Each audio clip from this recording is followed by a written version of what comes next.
বাঙালির প্রাণের উৎসব পহেলা বৈশাখ। বছরের প্রথম সকালটিতে নতুন সূর্যের আলোয় ধুয়ে যায় পুরনো ক্লান্তি, হৃদয়ে জেগে ওঠে নতুন সম্ভাবনার নতুন প্রত্যয়ে।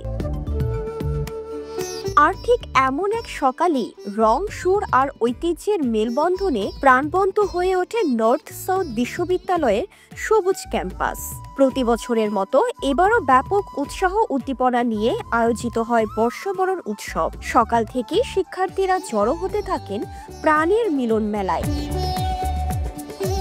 লাল সাদা শাড়ি আর পাঞ্জাবিতে নিজেদের সাজিয়ে তোলে তারা, যেন বৈশাখের উচ্ছ্বাস শরীর জুড়ে বহন করে আনে উৎসবের আবহ।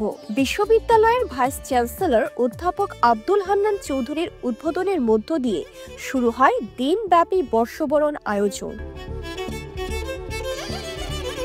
সংস্কৃতি সমৃদ্ধ করার জন্য কিন্তু সংস্কৃতি চর্চা ছাড়া আর কোনো উপায় নাই। আমরা যেটা করছি, আমরা কিন্তু সংস্কৃতি চর্চা করছি। বাঙালির যে ঐতিহ্য, সেই পুরনো ঐতিহ্য যখন হালখাতা দিয়ে বাঙালির নববর্ষ শুরু করা হতো, আমরা কিন্তু সেই নববর্ষকে তুলে ধরার জন্যই কিন্তু আমাদের এই মেলার আয়োজন করেছি। আমাদের মেলায় কিন্তু পুতুল নাচ রয়েছে, যেটা গ্রামে দেখানো হতো, শহরে দেখানো হয় নাই।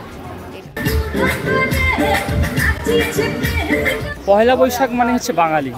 আমাদের বাংলার যদি ঐতিহ্য আমরা কল্পনা করতে থাকি, বাংলা সনের সূচনাটাই কিন্তু পহেলা বৈশাখ দিয়ে শুরু হচ্ছে। আমরা ইংরেজি ক্যালেন্ডার ব্যবহার করি, কিন্তু বাংলা সন কতজন মনে রাখি? তাই পহেলা বৈশাখ মানে আমি বাঙালি বুঝি।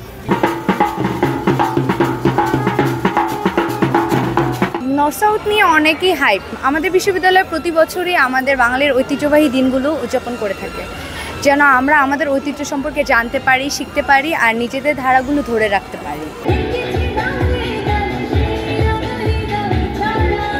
বিশ্ববিদ্যালয়ের বিভিন্ন ক্লাব ও সংগঠন আয়োজন করে বৈচিত্র্যময় স্টল, যেখানে প্রদর্শিত হয় বাহারি খাবার, দেশীয় হস্তশিল্প, পিঠাপুলি আর ঐতিহ্যবাহী গয়না ও পোশাক। এইসব স্টলে ছিল অতীতের ছোঁয়া আর ভবিষ্যতের স্বপ্নের প্রতিফলন। আলপনায় মেতে ওঠে অনেকে, কেউ কেউ আবার প্রিয় বন্ধুদের সঙ্গে ক্যামেরাবন্দি করে নেয় মুহূর্তের রঙিন স্মৃতি। নতুন বছরের প্রথম প্রভাতে তাই শিক্ষার্থীদের একটাই প্রত্যাশা, বাংলাদেশ হোক শান্তিময়, মানবিকতায় পরিপূর্ণ, সম্ভাবনার ঋদ্ধ। বর্ষবরণ হোক কেবল আনন্দের নয়, হোক আমাদের দায়িত্বশীল ভবিষ্যতের পথে প্রথম পা ফেলার শপথ।